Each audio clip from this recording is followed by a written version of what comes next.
46. Akan kubuat Tommy berpikir 1000 kali untuk mengganggu kita.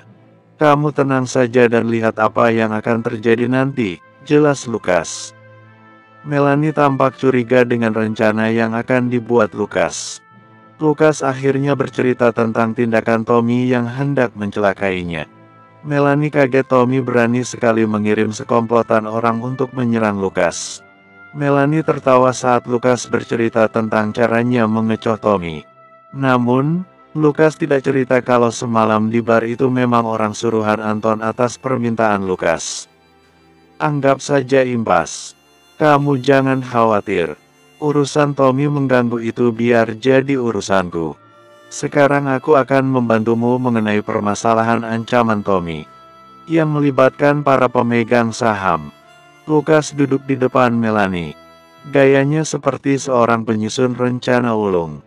Melanie jadi teringat perkataan ayahnya tentang Lukas yang bisa membantunya dalam urusan perusahaan. Hanya saja waktu itu dia kurang mempercayai. Dia ragu Lukas bisa membantunya. Sekarang, dia ingin mencobanya. Bagaimana usulanmu? Lukas teringat Bu Grace. Dia bisa memanfaatkan rasa penasaran dan kebaikan Bu Grace akhir-akhir ini kepadanya. Lagi pula dia sudah mendapat informasi seberapa besar saham yang dimiliki Bu Grace. Selain itu, Lukas bisa memainkan kartu as tentang hubungan rahasia Bu Grace dan Pak Haryanto, hanya sebagai senjata terakhir. Lukas tidak berniat akan mengkambing hitamkan Bu Grace dan Pak Haryanto. Bunuh diri namanya. Kita dekati Bu Grace. Dari yang kulihat, dia bisa berpihak kepada kita. Waktu rapat kemarin apakah dia ikut mencercamu? Tanya Lukas. Melanie menggeleng. Dia seperti mendapat ide, dia tegakkan posisi duduknya dan membuka suatu berkas di komputer. Dia menjentikan jari tanda kemenangan. Kamu betul juga. Saham di tanganku ditambah dengan saham Bu Grace yang porsinya cukup besar, akan cukup banyak dibanding dengan saham milik keluarga Maharta. Melanie mencermati lagi angkanya. Ya, kalau Tommy mau bermain dengan para pemegang saham, kita bisa menyerangnya dari situ juga. Yang sahamnya banyaklah yang menang, jelas Lukas. Masalahnya, para pemegang saham lain yang belum jelas memihaknya ini bagaimana? Melanie khawatir. Meski dengan sahamku dan Bu Grace, keluarga Maharta masih bisa membatasi pergerakanku sebagai CEO. Serahkan itu padaku. Aku tahu cara yang jitu supaya mereka mengikuti posisi kita. Melanie mengernyit, Lukas tampak yakin sekali. Dia jadi penasaran cara apa yang akan digunakan Lukas. Dia khawatir kalau cara-caranya melibatkan kekerasan. Bagaimana caranya? Detail caranya kamu tidak perlu tahu. Kamu akan tahu nanti pemegang saham akan memihak padamu. Aku akan mendekati Bu Grace terlebih dahulu, ujar Lukas. Jelaskan caranya padaku, karena aku perlu menyetujuinya dulu. Aku takut kamu terlibat masalah hukum lagi. Tenang saja Melanie, ini sama sekali tidak menggunakan kekerasan. Lukas memberi gestur agar Melanie tenang saja. Caraku di luar metode umum, cara rahasia. Kamu akan tahu hasilnya. Lukas, kalau kamu bicaranya seperti itu justru membuatku curiga. Aku tak hentinya berpikiran yang buruk. Kamu tahu sendiri, Tommy saja sampai mengirim orang untuk membunuhmu. Takutnya dengan caramu yang entah bagaimana itu, kamu malah diincar banyak orang. Lukas menatap Melanie lekat-lekat. Mengerti akan kekhawatirannya. Kamu coba telepon ayahmu. Tanyakan tentang ini. Untuk apa? Ayahmu yang memintaku untuk membantumu membereskan masalah ini. Beliau tahu metodeku, jawab Lukas. Melanie mendesah, lalu mau tidak mau mengeluarkan ponselnya dan menghubungi Pak Haryanto. Dia berdiri dan pindah tempat sebentar. Ke sudut di mana Lukas tidak perlu mendengar. Lukas mengamati saja. Dia melihat Melanie mengangguk-angguk. Satu kakinya menyilang dan mengetuk-ngetuk lantai. Pemandangan itu menggemaskan. Apalagi saat ini Melanie sedang pakai rok sebatas lutut. Kulit kuning langsat Melanie membuat mata Lukas berubah hijau. Melanie menelepon sampai 10 menit. Beberapa kali dia kelihatan memprotes dan membantah. Namun pada akhirnya dia mengangguk. Melanie kembali ke tempat duduknya. "Bagaimana kata Pak Haryanto?" tanya Lukas. Melanie meletakkan ponselnya sambil mendesah pasrah. "Aku disuruh Papa untuk mempercayaimu. Katanya kamu bukan orang sembarangan." "Tepat sekali, aku memang bukan orang sembarangan." Lukas menyeringai konyol. Melanie memicingkan mata penasaran. Tapi ya sudahlah, saat ini dia memilih percaya dengan ayahnya.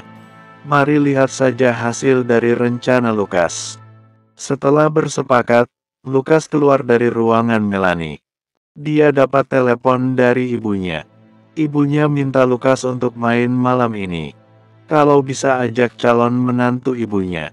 Masalahnya, apakah Melanie mau menemaninya? Dia akan coba tanya nanti sore. Saat ini Melanie sedang sibuk. Apalagi habis menghadapi Tommy yang masih rese. Sembari menunggu sore, Lukas berpikir cara yang tepat untuk membujuk Melanie agar mau bertemu ibunya. Agar berpura-pura sebagai tunangan sukarela. Lukas masih merasa, meski mereka berpura-pura pacaran depan Tommy, Melanie masih enggan menyetujui pertunangannya. Walau dia sudah berkoar-koar di depan Tommy dengan cincin pertunangan palsu itu. Sesekali Lukas menengok Melanie dari luar. Apakah ada tanda-tanda Melanie sudah santai? Sekitar jam 5 sore Lukas masuk ke ruangan Melanie. Lukas membawakan secangkir coklat hangat untuknya. Melanie senang menerimanya dan menyeruputnya segera lalu mendesah lega. Seolah kepenatannya luruh melalui seruputan itu. Lukas senang melihatnya walau Melanie tidak bilang terima kasih. Dia kemudian duduk di depan Melanie sambil tersenyum. "Ada apa?" Melanie kelihatan curiga Lukas ada maunya. Lukas menyeringai konyol. "Tadi ibuku menelepon. Katanya ingin bertemu denganmu." "Oh ya, ibuku masak rendang yang enak. Kamu harus mencobanya." "Kapan?" "Malam ini." Mendadak sekali, protes Melanie. Lukas maklum, karena Melanie merasa perlu siap-siap dulu. "Tempatnya dekat kok dari sini. Aku dulu berangkat jalan kaki sudah sampai. Jadi kamu tidak perlu dandan yang bagaimana. Seperti ini ibuku pasti langsung jatuh cinta." Melanie tampak mempertimbangkan, rautnya kelihatan agak keberatan. Lukas menangkap itu, dia jadi tidak enak meminta hal ini kepada Melanie. Namun, dia mesti mengabulkan permintaan ibunya. "Begini saja, seperti kemarin kan kamu memintaku jadi pacar pura-puramu. Aku kabulkan. Tapi, setelah itu sudah impas ya. Bagaimana kalau sekarang aku tawarkan begini, aku akan lakukan 3 hal untukmu. 3 hal itu terserah, sesuatu yang aneh atau tidak umum, bebas, sekehendakmu. Tapi malam ini kamu mau ya ku ajak bertemu ibuku. Sudah lama aku tidak pulang soalnya," beber Lukas. Melanie kelihatan tertarik mendengar tawaran Lukas. Dia memicing lalu menyunggingkan senyum licik. Lukas menduga Melanie sedang memilih-milih 3 hal apa yang dia ingin Lukas lakukan. Kemungkinan hal-hal yang memalukan. 3 hal, tanya Melanie. Lukas mengangguk. Dia memberi 3 jari. Melanie semakin tinggi menyunggingkan senyumnya. Perut Lukas seketika terasa diobok-obok. Rasanya seperti diteror langsung oleh Melanie. "Oke, aku akan menemanimu ke rumah ibumu," kata Melanie akhirnya. Lukas menganga, tak menyangka Melanie mengabulkan permintaannya. Lekas dia teringat, apa saja 3 permintaannya. Bersambung. 47. Lagi-lagi pertanyaan itu dijawab lagi oleh Melanie. "Nanti akan kuberitahu," kata Melanie akhirnya. Lukas teraduk-aduk perutnya. Tapi tak apalah. Bakalan seperti apa sih 3 permintaan Melanie? Dia yakin bisa melaksanakan apapun itu. Menghadang peluru saja berani, apalagi ini. Baiklah, misteri. Aku suka. Sekitar jam 6 mereka berangkat menuju rumah Ibu Lukas. Namanya Ciptarani, kata Lukas kepada Melanie. Melanie angguk-angguk saja. Lukas melihat secuil raut penasaran dari Melanie. Sedikit antusias juga. Dia jadi tambah deg-degan. Perjalanannya singkat, Lukas memarkir mobilnya di jalan. Setelahnya dia memberitahu Melanie kalau untuk mencapai rumahnya tidak bisa menggunakan mobil. Lokasinya masuk ke gang-gang kecil. Lukas membimbing Melanie melewati jalan-jalan sempit itu. Terlihat dari raut Melanie, tampang prihatin. Lukas melihatnya dan merasa tidak enak. Maaf ya, tempatnya kumuh seperti ini. Melanie tidak menanggapinya. Setelah berjalan sekitar 2 km dari jalan utama melalui gang berkelok-kelok, akhirnya mereka sampai. Melanie lebih prihatin lagi melihatnya. Rumah yang ditinggali ibunya Lukas sangat kecil. Rumah-rumah di situ saling menghimpit. Rumahku kecil ya. Meski begitu aku dan ibu nyaman tinggal di sini, kata Lukas. Dia membuka pagar kecil dan naik tangga menuju pintu rumah. Dia mengetuk. Melanie mengikuti, dia berhati-hati dengan langkahnya. Pintu dibuka dan muncul seorang ibu bersahaja berwajah cantik. Melanie tampak langsung mengagumi ibu itu. Kamu pasti Melanie? Lukas banyak cerita tentang kamu. Ibu Lukas menyambut Melanie, menyentuh tangannya lalu mengajaknya masuk. Lukas melihat Melanie senyumnya merekah. Senyum yang tulus. Ibunya punya efek seperti itu terhadap orang yang baru ditemuinya. Lukas membantu melepaskan jaket Melanie dan menggantungnya di balik pintu. Lukas mengajak Melanie langsung ke meja makan yang lesehan. Lukas melihat Melanie tampak tidak nyaman, tapi dipaksakan untuk menghormati tuan rumah. Menghormati ibu Lukas, lebih tepatnya. Ibu Lukas langsung sibuk menatakan piring dan membawa sajian. Lukas membantu ibunya. Sudah, kamu duduk saja temani calon istrimu, kata ibunya mencegah. Lukas jadi kikuk. Dia melirik Melanie yang membuang muka. Terlihat sedikit tersenyum ketika melakukan itu. Melanie sendiri sedikit berdiri untuk menyambut piring berisi makanan. Aroma rendang buatan ibunya mengundang selera. Lukas jadi keroncongan. Melanie sepertinya mendengar. Dia menyeringai konyol lagi. Saya senang sekali nak Melanie berkenan datang. Maafkan ya rumahnya kecil seperti ini dan lingkungannya kumuh, ucap Ciptarani, bergabung duduk. Saya juga senang, Bu. Tidak apa-apa. Saya sudah biasa lewat tempat seperti ini. Tidak ada masalah buat saya. Melanie senyum ramah kepada Ibu Lukas. Matanya memandang Ibu Lukas dengan tatapan tulus. Ibu Lukas sedikit cerita tentang mendiang ayah Lukas. Namun ketika cerita hampir sampai ke pekerjaan lama Lukas, Lukas menyenggol kaki ibunya lalu menggeleng. Ibunya menangkap maksud Lukas. Dia mengerti kegelisahan anaknya. Lukas ingin hidup normal tanpa dibayangi masa lalu.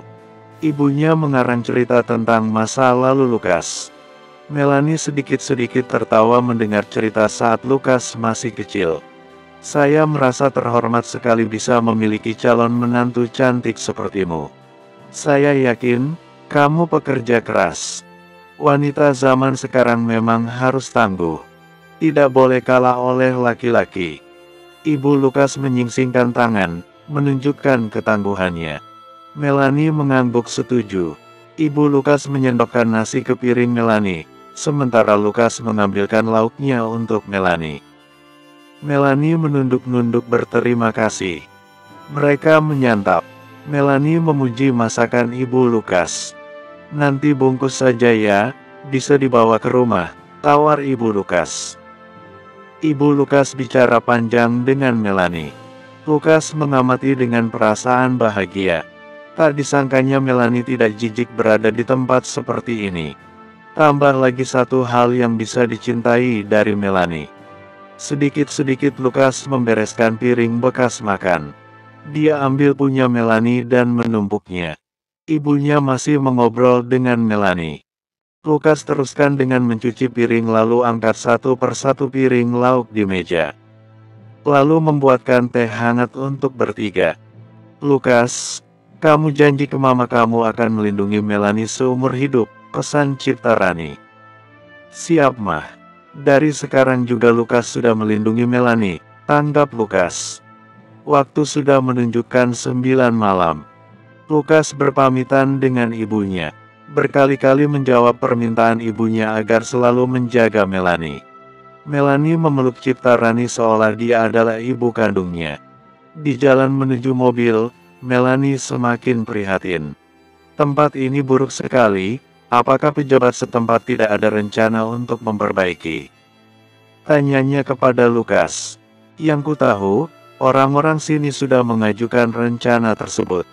Tapi ada yang menghalang-halangi, jawab Lukas. Siapa? Lukas mengedikkan bahu. Entahlah. Aku dan ibuku baru beberapa tahun tinggal di sini jadi tidak begitu tahu.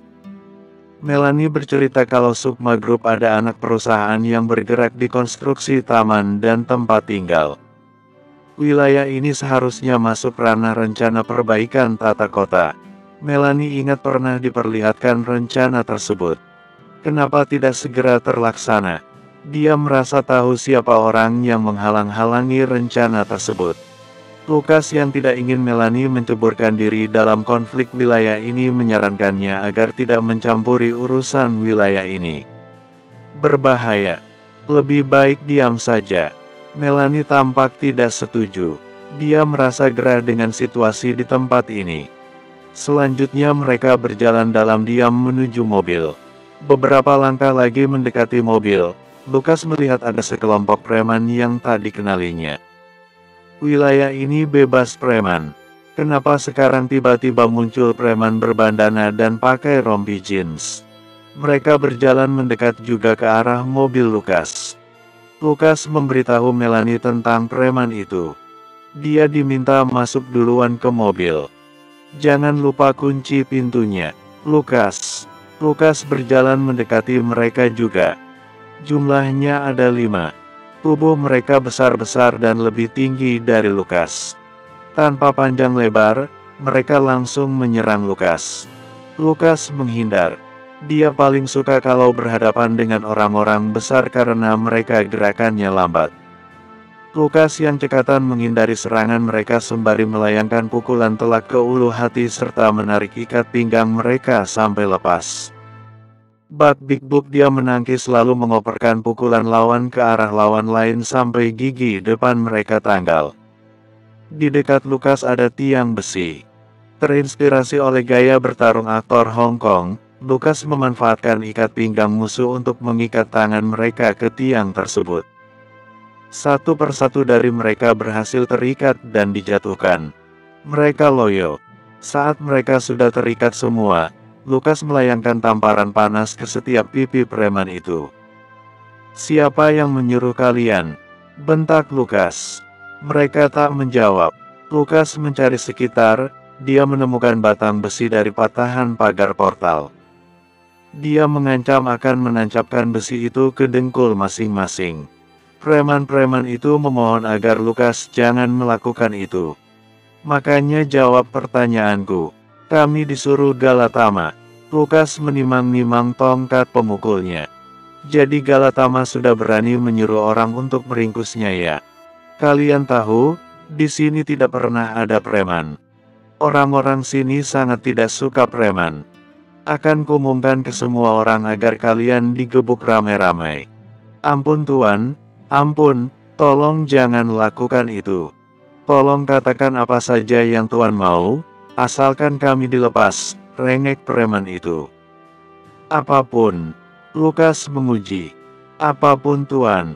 Baiklah, aku punya satu permintaan. Lukas mengangkat satu telunjuknya. Apa itu Tuan? Bersambung. 48. Hajar orang yang menyuruh kalian, kata Lukas, menyeringai licik.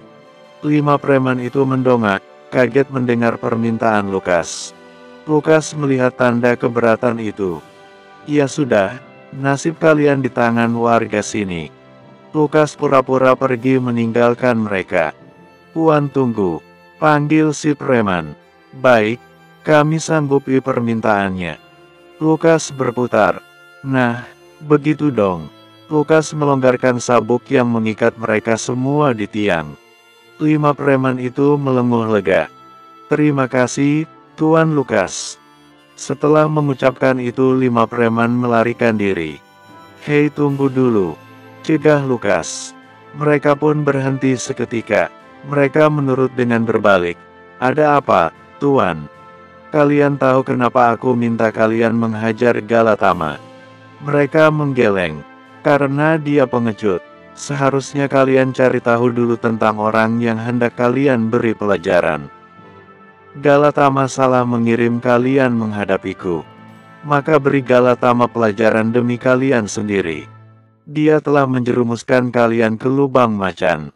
Mereka mengangguk, hampir berlutut, lalu berputar arah dan lari kencang. Lukas kembali ke mobil dan menjelaskan sebentar kepada Melanie. Melanie menggeleng sambil menggerutu. Ada saja masalah yang mengejar Lukas. Tak membahasnya lagi, mereka pun pulang ke kondo. Dalam pelarian, 5 preman itu membahas apa yang dikatakan Lukas. Mereka berhenti di sebuah warung dan mengenang kembali perlakuan Galatama terhadap mereka selama ini. Adalah Andrew, ketua preman, yang selama ini mengabdi di rumah Galatama dan mengurusi semua kebutuhannya.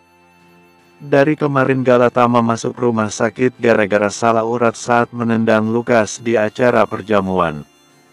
Hal itu memicu kembali sakit punggungnya. Galatama dirawat intensif di ruangan VIP sangat mahal. Andrew setiap hari menemaninya, membersihkan kotoran Galatama juga. Hal yang tak disuka Andrew dari Galatama adalah dia suka menghardik. Memaki-maki Andrew dengan julukan bodoh, begundal tengik, dan lain-lain yang melukai hati. Mereka merasa dijerumuskan oleh Galatama. Untung saja Lukas orangnya baik hati, pemurah. Kalau mereka masih ngotot melawan mungkin malam ini mereka sudah tamat. Galatama telah salah mengirim mereka. Andrew hanyalah seorang preman biasa, mencari kerja dengan mengabdi orang kaya. Kalau tahu kelakuan orang kaya seperti ini, lebih baik dari awal dia tidak menerima pekerjaan ini. Sebelumnya juga pernah terjadi. Andrew dan kawan-kawan sering diperintah Galatama untuk memberi pelajaran orang-orang yang tak disukainya.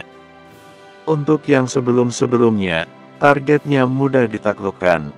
Lama-kelamaan, Andrew dan kawan-kawan berpendapat, bos mereka itu pengecut. Mereka tak suka seperti ini. Lelaki harus menghadapi masalahnya sendiri. "Mari kita tepati janji kita kepada Tuan Lukas," ajak Andrew. Mengusaikan minum kopi di warung, teman-temannya beranjak juga. Mereka sepakat satu hal. Setelah ini mereka akan cabut dari pekerjaan mengabdi Galatama. Malam itu juga mereka mengunjungi Galatama di rumah sakit. Andrew punya kartu pas, dia menyelundupkan 4 temannya masuk ke ruang VIP. Dia menyembunyikan temannya dulu di kamar mandi. Andrew hendak berbincang dulu dengan Galatama. "Sudah balik kau, tengik?" maki Galatama yang masih berbaring di ranjang rumah sakit. Meski sedang sakit begitu masih saja brengsek. "Ya, bos." Andrew pura-pura tunduk. "Sudah kalian hajar itu Lukas Brata?" tagihnya.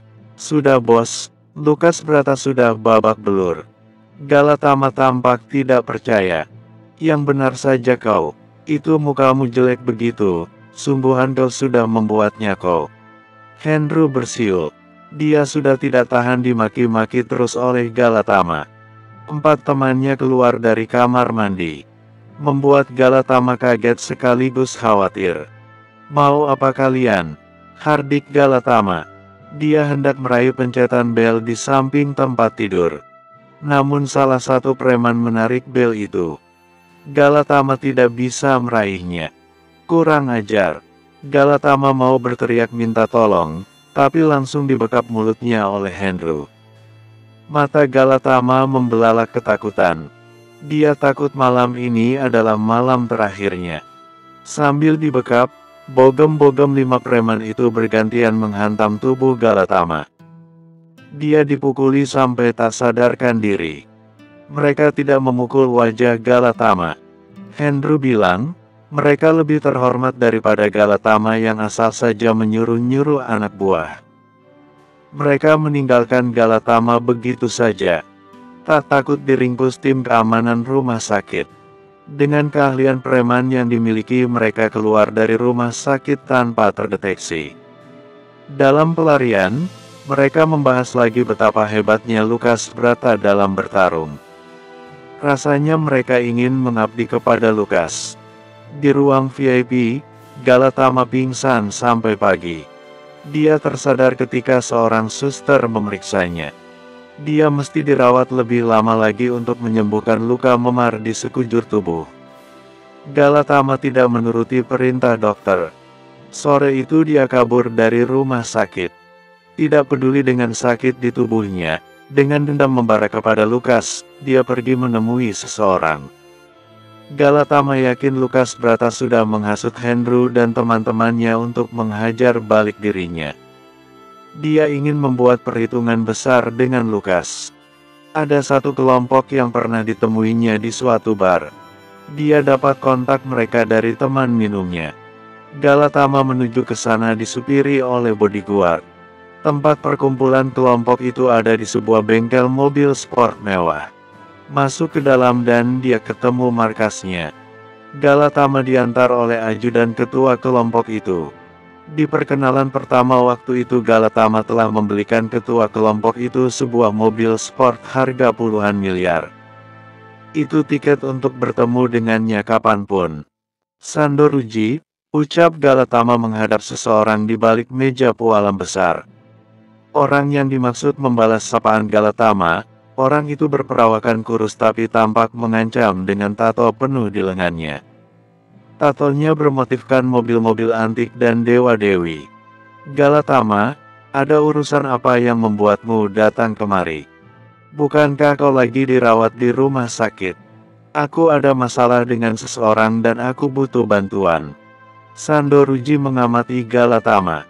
Bantuan dari kelompok Ruji tidak didapat dengan cuma-cuma. Untuk masalah ini, bukan uang yang akan kami minta. Apapun akan kuberikan, kata Galatama. Dia berkata sambil menahan sakit. Bergabunglah dengan kelompok Ruji. Galatama tanpa pikir panjang langsung menyanggupi. Dia menjulurkan tangan untuk berjabat. Sandoruji menyambutnya. Deal. Baiklah. Siapa orang yang bermasalah denganmu? Lukas Brata. Di tempat yang lain pada malam harinya, Tommy Maharta sedang menunggu seseorang di sebuah bar khusus orang perlente. Dia diberi instruksi oleh organisasi untuk bertemu orang yang sudah dikirim oleh mereka. Tommy Maharta memesankan room buat orang itu. Setelah 15 menit menunggu, tiba-tiba ada orang mengenakan kaos dalam putih dengan kalung rantai berdiri di sebelah Tommy. Orang itu langsung menenggak room itu. Jadi kau orangnya, kata Tommy, tanpa menoleh. Apa pekerjaannya? Balas orang itu. Bersambung. 49. Tommy mengeluarkan dompet dan mengambil satu foto. Dia mengopernya kepada orang itu. Siapa namanya? Tanya orang itu. Lukas Brata. Aku ingin kau membunuhnya, kata Tommy lirih dan dingin. Kau tahu hargaku kan, Tuan Tommy? Sebut dulu namamu, maka aku akan setuju dengan nominalnya. Pihak organisasi hanya memberi instruksi tanpa memberitahu nama orang yang akan mereka kirim. Panggil aku Lex. Lex menyimpan foto Lukas dalam saku celananya. Dia langsung pergi tanpa panjang lebar bicara lagi. Tommy padahal ingin tahu rencana Lex dalam membunuh Lukas. Esok harinya di Sukma Group, Melanie yang kepikiran tentang wilayah tempat tinggal ibu Lukas, menemui anak perusahaan yang dipimpin oleh Lin. Semalam dia baru ingat cetak biru yang pernah ditunjukkan ke Melanie adalah buatan tim Lin. Perusahaan Lin bergerak di bidang konstruksi pertamanan dan tata kota. Perusahaannya sering bekerja sama dengan pemerintah daerah sebagai CSR. Tahun ini perusahaan Lin menawarkan bantuan untuk wilayah-wilayah kumuh untuk dibangun kembali. Wilayah Taman Seroja, bagaimana perkembangannya? Saya tahu itu ada dalam perencanaan renovasi kota, tanya Melanie. Lin mendesah. Dia memberi gestur jalan buntu. Susah, Melanie. Wilayah itu entah kenapa sulit kami tembus untuk perizinannya. Tidak mudah melakukan proposal renovasi untuk daerah tersebut. Kenapa memangnya? Wilayah itu dikuasai oleh geng tak bernama. Melanie memicingkan mata, antara percaya tidak percaya. Dari hasil kunjungannya kemarin, tampak warga sekitar damai-damai saja. Warganya tampak baik-baik saja. Hanya, tempatnya saja yang kumuh. Terlampau sempit. Itu akan mempengaruhi kesehatan mereka. Melanie akhirnya meminta dokumen tentang wilayah itu. Sebelum dirinya keluar, Lin bertanya padanya, mengapa tiba-tiba peduli dengan Taman Seroja? Ada sesuatukah di sana? Melanie tidak menjawab pertanyaan itu. Dia belum siap berita tentang pertunangannya dengan Lukas, ada lagi yang tahu. Melanie tiba-tiba selalu kepikiran wilayah itu karena dia ingin ibu Lukas tinggal di tempat yang layak. Lukas di lantai 30 sempat kebingungan mencari Melanie. Dia merututi diri sendiri karena lengah mengawasi Melanie. Aplikasi pemantau CCTV-nya sedang rusak, tak bisa diandalkan. Saat Lukas hendak turun ke lantai lain, dia akhirnya bertemu Melanie. Dia bernapas lega. Kenapa kamu? Tanya Melanie. Lukas garuk-garuk kepala dan menyeringai. Tidak apa-apa. Hanya sempat kaget aku tidak menemukanmu di ruangan. Lukas sebenarnya masih sangat penasaran dengan 3 permintaan Melanie. Sampai sekarang belum dikatakan juga. Rasanya seperti dikejar-kejar hutang.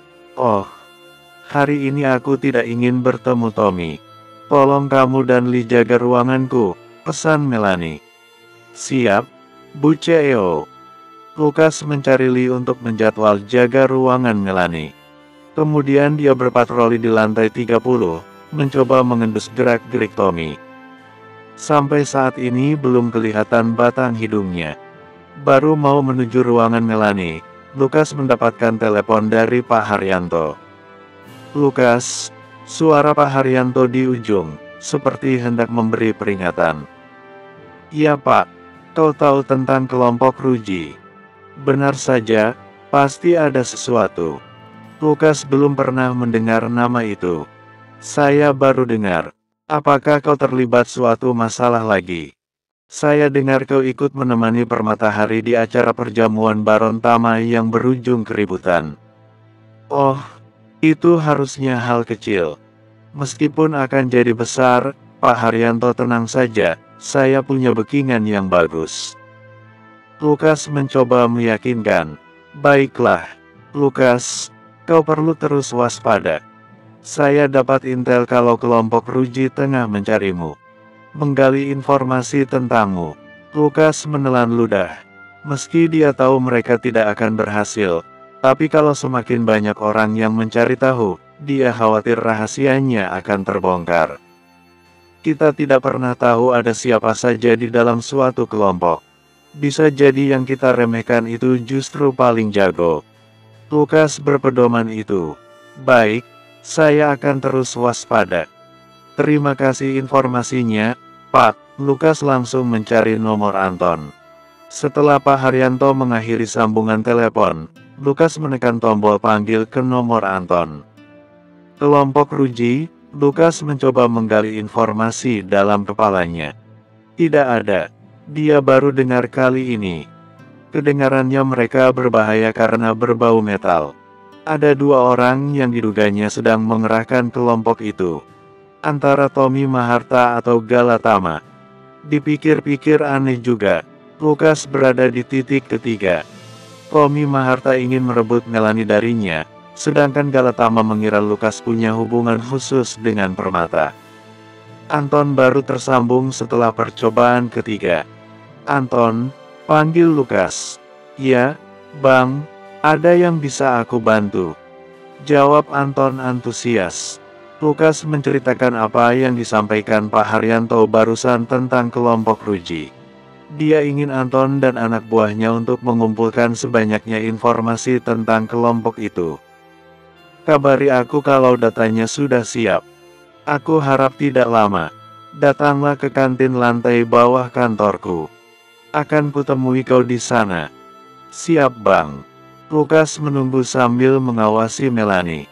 Dalam pikirannya dia juga menyusun rencana untuk pelan-pelan mendekati Bu Grace agar dia bersedia berpihak pada Melanie. Dia ingin agar Bu Grace secara tulus membantu Melanie, tanpa perlu ada unsur paksaan. Ternyata Anton dan anak buahnya bekerjanya sangat cepat. Baru 1,5 jam mereka sudah sampai kantor Lukas. Mereka bertemu di kantin lantai bawah. Lukas menitip Lee untuk menjaga Melanie. Lukas turun ke kantin dulu, tempatnya sering tidur-tiduran. Anton memakai topi hitam untuk menyamar. Bagaimana? Tanya Lukas. Anton menyerahkan ponselnya untuk dilihat Lukas. Isinya berupa foto-foto. Kelompok Ruji adalah kelompok orang-orang ningrat. Dipimpin oleh seorang bernama Sando Ruji. Dia sangat kaya. Mereka memiliki kerjasama dengan sebuah organisasi tersembunyi yang memiliki agenda-agenda besar tertentu. Lukas mengamati foto-foto di ponsel Anton. Dalam pikirannya dia mencoba merangkai benang-benang merah informasi. Untuk saat ini Lukas hanya perlu waspada saja. Dia sudah menandai ciri khas orang suruhan kelompok Ruji. Dia akan siap ketika dihadang mereka. Lukas berterima kasih kepada Anton dan mempersilakannya untuk kembali lagi ke markas. Dari informasi tentang kelompok Ruji, Lukas berfirasat bahwa orang yang menyewa mereka datangnya dari keluarga Tama. Bisa jadi Galatama yang menyuruh mereka. Lukas teringat preman yang kemarin disuruhnya untuk menghajar Galatama di rumah sakit. Mereka pasti sudah melakukannya. Lukas menyeringai licik, baiklah. Datang saja kalau berani. Saat mau kembali ke lantai 30, Lukas berpapasan dengan Tommy Maharta di tempat menunggu lift. Luka pada wajah Tommy mulai memudar. Dia sengaja mendekat ke Lukas dan membisikinya. Gunakan waktumu sebaik-baiknya selagi masih hidup. Lukas tahu itu mengandung ancaman. Lukas hanya tersenyum dingin selagi Tommy berjalan menjauh. Dia tidak takut sama sekali dengan ancaman seperti itu. Lukas tidak menceritakan hal itu kepada Melanie. Dia mengantar Melanie pulang lebih awal. Katanya di kondo Permata sedang sedih lagi. Sampai di kondo, Melanie langsung mendekati Permata. Lukas mengikuti di belakang. Kamu tampak lebih sedih dari sebelumnya. Ada apa, Permata? Bersambung. 50. Aku disuruh pindah ke Bandung sama kakek. Pernikahan dengan Galatama akan dilangsungkan di sana sebulan lagi. Ya Tuhan, lebih baik aku mati saja daripada harus menikah dengan Galatama. Raung Permata. Dia merasa dikerangkeng lagi kebebasannya. Lukas dan Melanie tidak bisa menyarankan agar Permata kabur. Itu sama saja dengan lari dari masalah. Kami janji akan datang menengokmu di Bandung, kata Melanie. Lukas jadi geram dengan perlakuan keluarga itu. Baron Tama pasti telah menghasut kakek Permata. Dia berjanji juga, dalam hati, kalau urusan dengan kelompok Ruji dan Maharta sudah dia tangani, dia akan menyusul Permata ke Bandung. Dia pastikan, tidak akan ada yang bisa menyentuhnya. Keesokan paginya kondo Melanie kedatangan 3 orang bodyguard. Mereka kiriman dari kakeknya Permata. Sesuai kesepakatan tadi malam, Melanie dan Lukas membantu Permata mengemas pakaiannya. Mereka berpesan agar Permata tidak melakukan hal yang membahayakan nyawanya sendiri. Semua ini ada jalan keluarnya. Permata memeluk Melanie dan Lukas lama. Jangan lupa tengok aku, pinta Permata. Dia pun tidak melawan ketika dibawa pergi oleh 3 bodyguard itu. Setelahnya Melanie dan Lukas sedikit membahas betapa buruknya perlakuan keluarga Tama dan keluarga Haris sendiri. Jadi, kamu bisa menilaikan. Pertunangan kita gak buruk-buruk amat, kata Lukas keceplosan. Melanie langsung memicing tajam. Seketika dia sebal. Lukas menyeringai tolol, dia salah tempat, waktu dan ucapan. Butuh waktu lagi sampai Melanie tidak sebal dengannya. Lukas pun masih penasaran dengan 3 permintaan Melanie. Di mobil saat berangkat ke kantor, Lukas menanyakan itu lagi. Melanie diam 1000 bahasa. Lukas mendesah, dia menyesal. Kemudian dia merenung, memikirkan tentang ancaman Tommy kemarin yang terdengar begitu kentara. Dia pasti sudah punya orang suruhan baru. Galatama pun juga. Tinggal menunggu waktu sampai orang-orang dari kelompok Ruji atau organisasi entah apa itu untuk mendatangi Lukas. Dia mendapatkan firasat itu akan terjadi hari ini. Kalau begitu Lukas mesti agak menjauh dari Melanie, supaya keributan nanti tidak sampai melibatkan Melanie. Maka saat dia sudah sampai di kantor, setelah mengantar Melanie ke ruangannya, Lukas mencari tempat untuk menelepon Pak Haryanto. Ada apa Lukas? Tanya Pak Haryanto. Saya memiliki firasat tidak enak untuk hari ini. Bolehkah saya minta bantuan Pak Haryanto untuk mengirim beberapa bodyguard terbaik untuk ikutan berjaga-jaga nanti malam di kondo? Ungkap Lukas. Pak Haryanto menanyakan alasannya. Lukas kemudian menjelaskan apa yang sudah dikumpulkannya tentang kelompok Ruji. Pak Haryanto jadi maklum dengan permintaan Lukas. Baiklah, saya akan lihat dulu. Lukas tak lupa mengucapkan terima kasih. Seharian itu Tommy tidak tampak batang hidungnya. Namun, ancamannya kemarin masih mengintai Lukas. Siapa yang bakal dikirimnya lagi sekarang? Sekitar setelah jam makan siang, Lukas didatangi Rosie. Dia bahkan hampir lupa tentang Rosie, ketua grup 1 yang terluka saat mencoba meringkus penjahat ular beracun di terowongan. Rosie, Lukas bangkit. Dia melihat Rosie masih mengenakan penyangga tangan. Lukas, senang bertemu denganmu. Rosie menjabat tangan Lukas. Sudah keluar dari rumah sakit rupanya, lanjut Lukas. Ya, aku sudah diperkenankan keluar untuk recovery di rumah. Oh ya, aku merasa terhormat kau mendatangiku. Ada yang bisa kubantukah? Lukas tahu, Rosie datang membawa suatu agenda. Aku ingin mengundangmu minum-minum nanti malam. Tim keamanan mengadakan pesta di sebuah bar untuk merayakan keluarnya aku dari rumah sakit. Aku ingin berterima kasih secara personal kepadamu karena telah menyelamatkanku waktu itu. Lukas langsung waspada. Firasatnya yang tak enak bertepatan dengan kedatangan Rosie. Dia mengamati Rosie lekat-lekat. Dari cara bertuturnya kedengaran tulus. Maka Lukas akan memberinya kesempatan. Nanti malam ya, akan kukabari kalau bisa. Aku tidak janji. Tapi, sebuah kehormatan kau telah mengundangku. Rosie tersenyum, menjabat tangan Lukas lagi. Itu sudah cukup. Aku tunggu kabarnya. Kemudian Lukas melihat Rosie mencari Lee.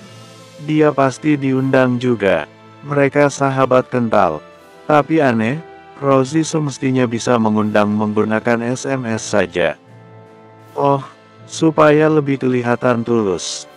Kadang bahasa teks dan bahasa lisan akan sangat terdengar berbeda. Memiliki muatan makna yang berbanding terbalik. Seharian itu cukup kondusif. Entah kenapa justru itu terasa janggal buat Lukas yang sudah biasa dengan konflik. Seharian itu meski kelihatan tenang-tenang saja Lukas menajamkan instingnya. Mengendus-endus pertanda. Entah kenapa pikirannya mengaitkan kembali ke sosok yang duduk di sudut kegelapan di kafe Anton waktu itu. Dia yakin orang itu mengawasinya. Apakah dia akan muncul juga malam ini? Lukas gatal oleh rasa penasaran, dia jadi ingin membuktikannya sendiri. Semoga Pak Haryanto membawa bodyguard terbaik. Malamnya ketika pulang, rasanya ada yang kurang ketika sampai kondo tapi tidak menemukan Permata. Mereka merindukan sikap riang Permata, uring-uringannya, ceritanya, kehadirannya. Malam ini Melanie langsung masuk kamar. Tak beberapa lama Pak Haryanto datang membawa 4 bodyguard. Lukas yang membukakan pintu dan mengajak Pak Haryanto masuk. Melanie keluar kamar, sepertinya dia mendengar suara ayahnya. "Papa." Pak Haryanto menyuruh Lukas untuk mengecek 4 bodyguard yang dibawanya. Dia ingin bicara dengan Melanie 4 mata. Lukas keluar kondo untuk menginspeksi 4 bodyguard itu. Bodyguard yang dibawa Pak Haryanto memiliki postur tubuh yang cukup mirip dengan Lukas. Lukas tadi dari dapur membawa pisau, dia selipkan ke celana belakang. Dengan gerak cepat dia pura-pura mau menusuk salah satu bodyguard. Dengan sigap bodyguard itu langsung melucuti pisau Lukas dengan teknik memuntir pergelangan tangan lalu langsung merebut pisau itu sebelum ditangkap oleh tangan Lukas satunya. Lukas tersenyum puas. Dia menunggu Pak Haryanto selesai bicara dengan Melanie. Lukas melaporkan hasil inspeksinya. Dia berterima kasih. Pak Haryanto pamit pulang dulu. Lukas masuk lalu minta izin ke Melanie untuk menemui Rosie. "Kalau begitu aku ikut," kata Melanie. "Tidak perlu, kamu pasti bosan, karena isinya laki-laki semua dari tim keamanan. Kamu di sini saja. Ayahmu membawa 4 bodyguard sekaligus berjaga di luar." "Baiklah." Lukas langsung mengabari Rosie dan minta alamat barnya. Segera dia meluncur. Untunglah barnya tidak terlalu jauh dari komplek kondo. Sampai di sana Lee sengaja menunggu kedatangan Lukas. Mereka masuk bersama-sama. Rosie langsung menyambut mereka dengan ramah dan mengagung-agungkan Lukas. Bahkan Rosie menyediakan meja khusus untuk Lukas dan Lee. Anggota tim keamanan lain yang datang mengangkat botol bir tinggi-tinggi untuk salut. Lukas tetap waspada, dia mengamati setiap raut tim keamanan yang tak begitu dikenalnya. Jangan-jangan sosok di kegelapan waktu itu ikut hadir di sini. "Untuk pahlawan kita yang sebenarnya," kata Rosie, menunjuk Lukas. "Kalian semua akan takjub melihat bagaimana Lukas menghabisi teroris waktu itu." Rosie tepuk tangan, diikuti oleh anggota tim keamanan lain. Lukas hanya menanggapi dengan senyum ramah. Rosie duduk lagi. Berkali-kali dia menuangkan bir ke gelas Lukas. Gestur yang sebetulnya Lukas tidak nyaman diperlakukan seperti itu. Dia bukan raja dan bukan orang yang pantas diagung-agungkan. Lukas memandang menyapu. Tatapan dari anggota tim mencerminkan heran. Lukas tebak mereka pasti jarang melihat Rosie mengistimewakan seseorang. Rosie mengajak ngobrol panjang dengan Lukas dan Lee. Lukas menanggapi seperlunya saja, menghindari pertanyaan-pertanyaan pancingan dengan cara mengalihkan yang sangat halus. Tiba saatnya Lukas ingin mengosongkan kandung kemihnya. Dia pergi ke toilet. Firasatnya naik tajam. Ada yang mengikutinya dari belakang. Oke. Firasatnya terbukti benar. Siapakah penguntit dari kegelapan? Bersambung.